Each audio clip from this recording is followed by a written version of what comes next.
Hello and welcome to the Everything is Black and White podcast. My name is Mark Carruthers. It's time for a view from the opposition of sorts.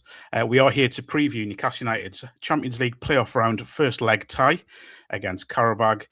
Weren't too many Qarabag fans at hand, but we do have, I'm not even going to call him the next best thing. He is the best thing. It is Andy Brassell, European football expert, the man in the know with everything to do with world and European football. Andy, welcome along. Thanks for having us. It's just looking at Wednesday's first leg. It is the furthest Newcastle have ever travelled for a competitive fixture, 2,529 miles. I'm reliably informed. A little bit of a trip in the unknown, it would be safe to say. Yeah, and I think of all the games they could have got, this is probably one of the ones they least would have liked. I think when you look at the schedule, and Newcastle are not alone in this, of course, but it feels like the squad has been a little bit stretched recently. So adding the extra trip as well, it's not ideal. There's no doubt about that. And I think as well in sort of previous years, especially when Carabag have been in the Europa League, you've had teams sending out half and halves there. I mean, you said it was a view from the opposition. I think if you go back like 10 years, they might assign me as a Portuguese speaker. Who knows? But the level is higher now. I think it's fair to say. It's obviously a huge match for Newcastle's season, sporting and financially. So they're going to need the full squad there, and it's quite an undertaking. Yeah, I've mentioned before on here that it is the first time Newcastle have been in the knockout rounds of the competition, with a slight caveat of the under Sir Bobby Robson when they did get to the second group stage there was in 2002, 2003, a memorable season. But for Qarabag, the achievement of getting into this playoff round isn't just a big achievement for themselves, it is for football in Azerbaijan. Yeah, and that's what they've been doing for well over a decade now. First Azerbaijani team to win a Champions League tie when they did that against Red Bull Salzburg, which was probably about 13, 14 years ago now in the third qualifying round. And then the first team to take from Azerbaijan to take part in the Champions League proper, which was a huge step up in 2017. But actually had a major influence on the rest of the European season, because the points they took off Atletico Madrid that season stopped Atletico Madrid qualifying for the knockout round of the Champions League. Not only was that a big load of hand-wringing in Madrid, but it sort of paved the way for them to go and win the Europa League in 2018, because without getting knocked out of the Champions League group, they don't fall into the Europa League. So I guess the main thing for them in all this time is the stability of Gurban Gurbanov, the coach, who has been there since 2007. Now, I think if you're looking at like the top leagues in European football or UEFA competition football, UEFA zone football, however you want to put it, the only really comparable figure is Frank Schmidt of Heidenheim, who has been there nearly 20 years as well, and took them into the Conference League, obviously, which was a huge story last season. So what he's managed to do, as well as being a pioneer, he's been given time and been given resource to develop the team over that time. So they've had so much experience in different European competitions. And really, if you look at teams that were in a good position to benefit from the new format, like they're an obvious one, really, because they're going to make the top 8. No, but the 24 is a possibility. I think you can see by the way they played against Liverpool on that final night, where they were way off it, that there was a bit of, I guess, a sense of they were a bit demob happy, having pretty much got there anyway. So, it's an incredible achievement. I did see that. I mean, you mentioned the Liverpool game when they were comfortably beaten at Anfield, but then I look at the Chelsea game. Now, I watched that game live, and they have a threat. They are a serious threat. They have a number of players that can cause Newcastle issues. To get a draw against a good Chelsea side that night was more than deserved, I thought. Yeah, it was, and it could have been worse for Chelsea. There's no doubt about it. And I guess it's what I was saying about the combination of the long trip and facing a team that's maybe a bit better than you expected.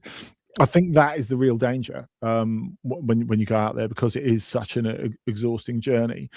And also, when they fill that stadium, they're basically like a de facto very national team, really, Yeah, in that situation. You know, they can really create great atmospheres. I think you look at the last time game in the third week of January, where they beat Eintracht Frankfurt, and the atmosphere in the back end of that, when they came back from 2-1 down with 15 minutes left and ended up scoring the winner with seconds to go in stoppage time. It's quite a tide to hold back. But I think as well, when you look at the sort of football that Gerbenhoff has tried to play and the sort of players that they brought in, not just in this generation, but in previous generations, there are a lot of Brazilians who've played for Qarabag down the years, and actually an increasing number of players who've come from France and French academies who've played there down the years.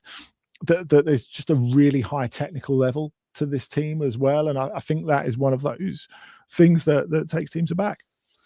you mentioned that. I mean, I was looking at the squad earlier on when I was doing a bit of research, and the amount of Brazilian players in there. Again, we've seen this in the past, haven't we, with clubs in, say, Russia and the Ukraine, where they do bring in a number of Brazilian players. Again, you know what to expect from those Brazilian players. Newcastle have two of their own. Not that I'm saying they're going to be necessarily on Bruno Guimaraes level, with all due respect, but you know what you're going to get. They are going to be talented. They are going to be hardworking. They are going to be, as you've just said there, really technically very, very good. Yeah, and I think obviously you look at Leandro Andrade at the moment, who's been great for them. But like I said, it's something that's become a bit of a tradition for them. So if you go back to the previous generation, so going back like 15 years, when Richard Andrade comes over, and he was terrific for them for a number of years, and a little bit like, say, Shakhtar Donetsk, for example.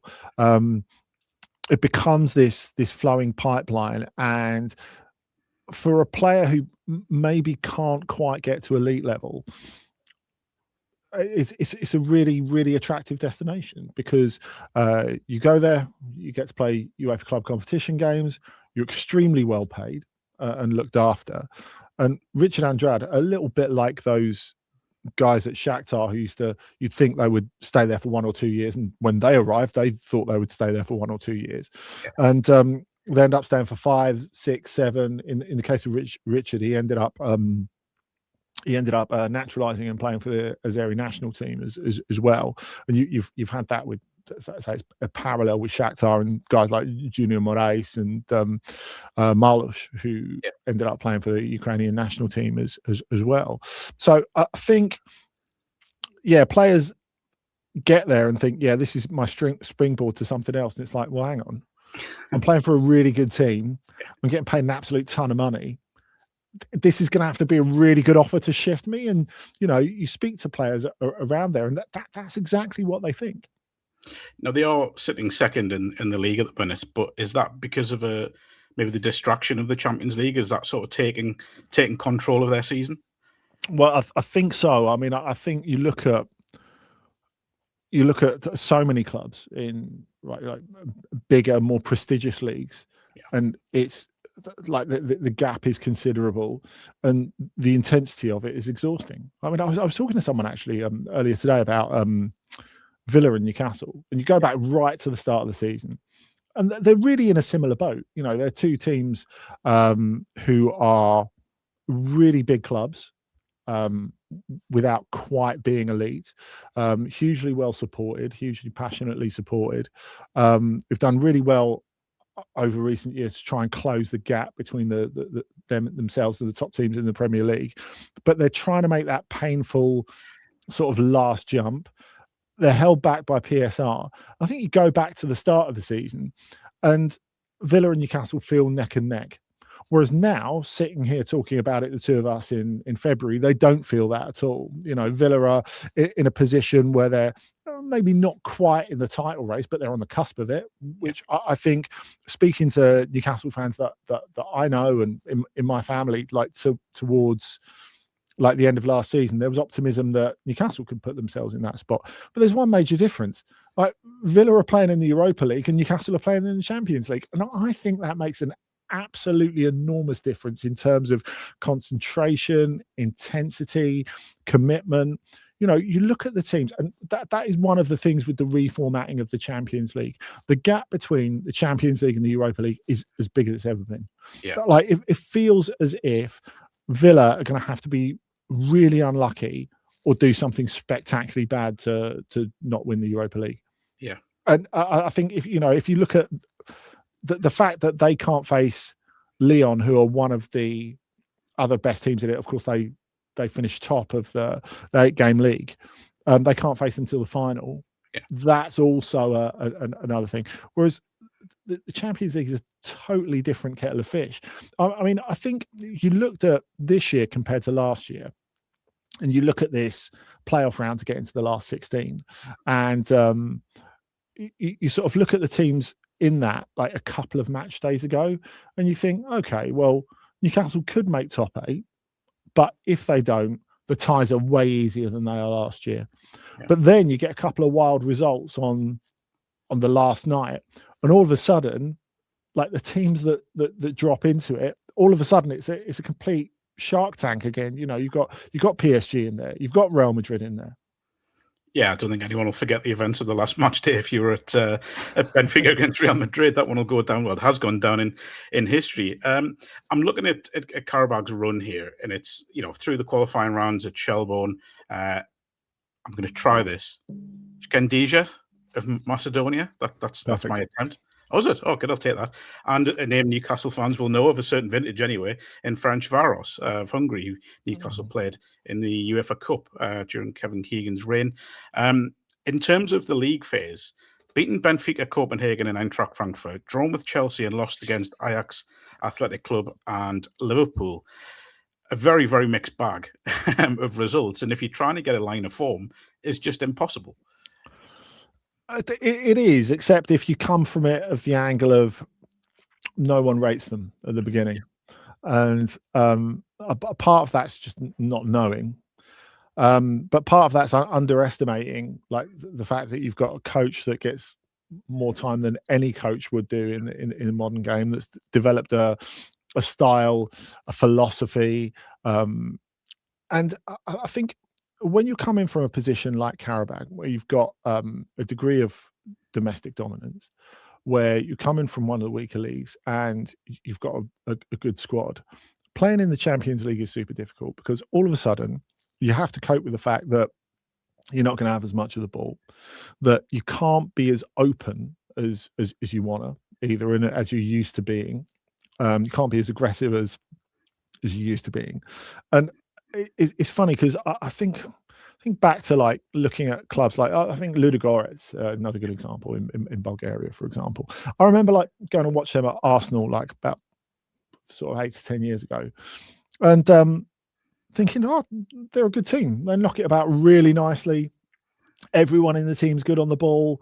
A couple of players there you think maybe could do it at a high level, and they walk out there losing 6-0, and you think, what's happened there? And like obviously there's a gap in terms of them and Arsenal, but there's also a sense of, right, how do you play without the ball, and how do you recover when you've lost the ball?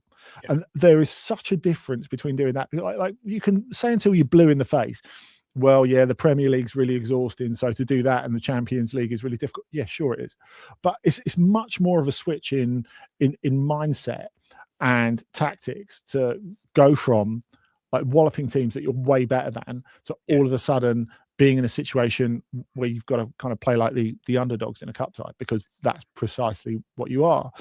And I think you look at that opening Benfica game is the big one, really. The fact that Carabag 2-0 down in 20 minutes, and you think, okay, they're going to be on the end of an avalanche here, but they never stop playing the way that they want to play.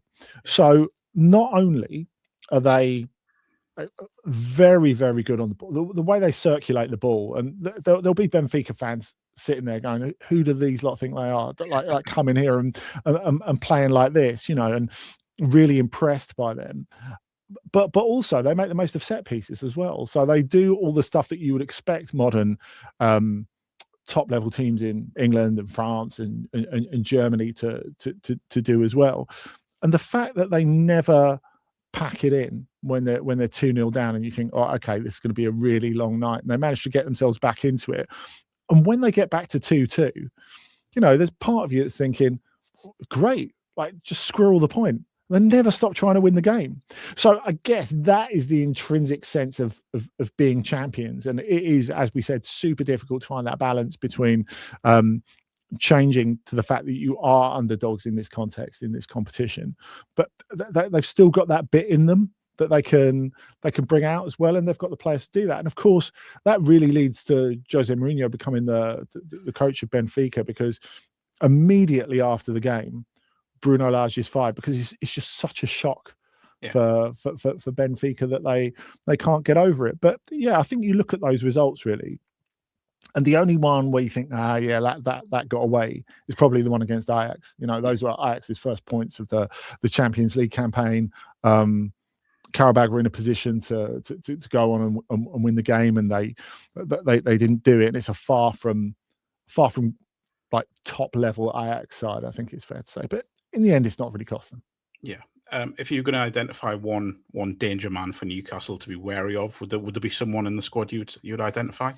You know what? I sort of, I think Camilo Duran is the obvious one because he scored the goals and he comes alive in the 6-yard box, and you feel as if he could take advantage of a couple of the defensive shortcomings that Newcastle have had over this season. Obviously, they've had personnel issues and things have changed about and stuff. But I think the one that I'd really go for is Abdella Zubia, the captain, because you think of them getting young, up and coming, and mid-20s Brazilian players. But Zubia is an interesting one because he has had a career in France first, and they've had other players who've come over from France and done well before, as I said. Yacine Benzia, who at one point was sort of heralded as the new Karim Benzema at Lyon. It never really happened. He got a serious injury when he was playing in French football, well, actually off-pitch injury, and which threatened his future in the game. And then I guess he thought, right, well, I'll get over there, playing European football, European club football again, and basically earn some money. And he became a real star there. Zubair has stayed even longer. He's 33, 34 now. Yeah. And but he gets through so much running. He's so well conditioned, which I think is a testament A, to his professionalism, and B, from the fact that he's come from the French system, which produces really physically strong players as well. Great left foot, can make it happen from the left side of the three that sits behind the single striker, which is normally Duran. So he's someone who Newcastle are going to have to find a way of picking up when he drifts into space. And he's physically tough enough to put up with that Newcastle midfield, which, I think one of the main problems for Newcastle in the last couple of months is that they haven't been consistently able to get a fit Bruno, Joelinton, Tonali on the field. Yeah. Because if those three are peak, they're beating most teams in the Champions League. There's no doubt about it, and that they can take them through games. And I think if you speak to people who follow Benfica and PSV from when they came to St James's this season, the moments that they said, right, these have really got the drop on us, is when that midfield really clicks. And all of a sudden, they're like physically, they're on a different level. Now, that's not to diminish their technicality at all, but I think it's something that people say about Arsenal a lot, isn't it? Yes. It's what people say about the best Premier League sides, that it's not just their quality, but that athletic, that physical level. And really, if Newcastle are going to win the tie, that's where it's going to, as they should. That's where it's going to come from. Yeah. Zubair is someone who can stand up to that, and he's quite canny as well. So he can be useful in a number of different situations. If they need to hold on to the ball, he's helpful in that way. He's that cutting edge to create chances too. So, I mean, he's an absolute legend at the club, and yeah, he's great. Just a final one. The privileged few are going to be heading across to Baku for the game. You kind of hinted at it earlier in terms of what they can expect as an atmosphere, but what will it be? Will it be, we always used to see them in the 80s and 90s, these kind of Russian or Yugoslav back then as well, the atmospheres at your Belgrades. Is it going to be similar to that, or is it very much, I guess hostile is the word I'm looking for, isn't it? Yeah, it'll be noisy. There's no doubt about it, and a bit because of that definitely has an effect on the way they play. They'll be aggressive, and for that reason, I kind of think like a Newcastle team that were a bit better on the counter attack than the current one, like maybe last season's one.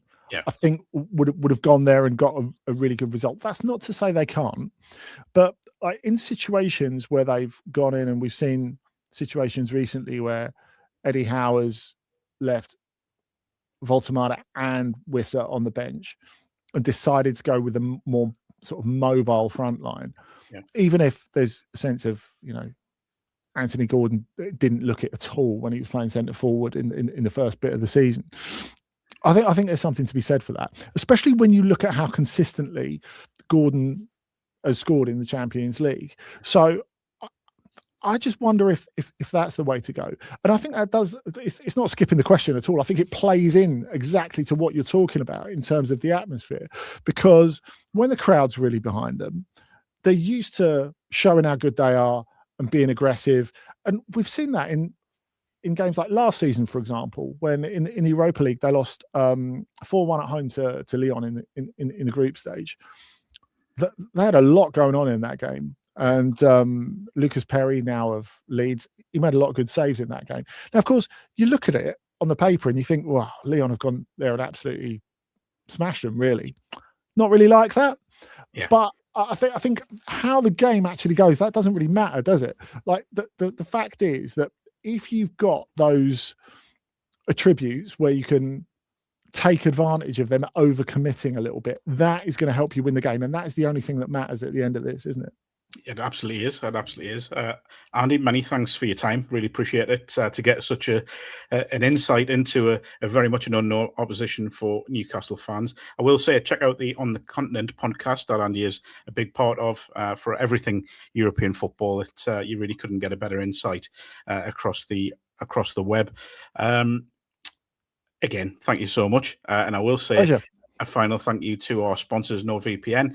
Hit the link in the podcast description box to get a discounted offer on your NordVPN plan. One subscription can be used across 10 devices, and there's no risk with a 30-day money-back guarantee. Check out all the podcasts we put out, all the episodes we put out ahead of the trip to Qarabag. John Gibson, an expert in Newcastle United in Europe. He's been there and seen it and done it over a number of countries, over a number of decades. He'll be having his say ahead of the game. Check that one out, and I will see you next time.